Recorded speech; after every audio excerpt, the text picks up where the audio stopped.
নমস্কাৰ এয়া মোৰ চেনেলটোত আপোনালোকক সকলোকে স্বাগতম জনাইছোঁ এয়া আজি মই কিনিছিলোঁ লিভাৰ আৰু আমঠু মানে অলপ আনিলোঁ আনি পিনি মই ধুই ল'লোঁ চাফাকৈ ধুই লোৱাৰ পিছত এয়া তেল দিলোঁ কেৰাহীত পিঁয়াজ দিছোঁ পিঁয়াজ কিন্তু এটা দিয়া নাই দুটা দিছোঁ পিঁয়াজ কাৰণ পিঁয়াজ অলপ সৰহ দিলে ভাল লাগে ইয়াত প্ৰথমে বইল কৰি ল'লোঁ বইল কৰি লোৱাৰ পিছত মই এইখিনি ধুনীয়াকৈ পিঁয়াজখিনি যিহেতু মই ভাজি আছোঁ তাত মই দি দিছোঁ তাৰপিছত আপুনি চাই থাকক ইয়াত ধুনীয়াকৈ মছলা দিলোঁ আদা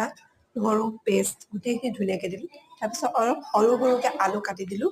সৰু সৰু আলু কাটি দিয়াৰ পিছত মই ধুনীয়াকৈ ভালদৰে মিশ্ৰণখিনি লৰাই থাকিলোঁ লৰাই থকাৰ পিছত মোৰ খানাটো ৰেডি আমঠু আৰু লিভাৰ ৰেডি এয়া মই ভাতৰ লগত অলপ ভাত লৈছোঁ নেমু লৈছোঁ নেমু লৈছোঁ আৰু ধুনীয়াকৈ মোৰ খানা ৰেডি আছে আপোনালোকে খাবলৈ আহি যদি আহিব বাই বাই বাই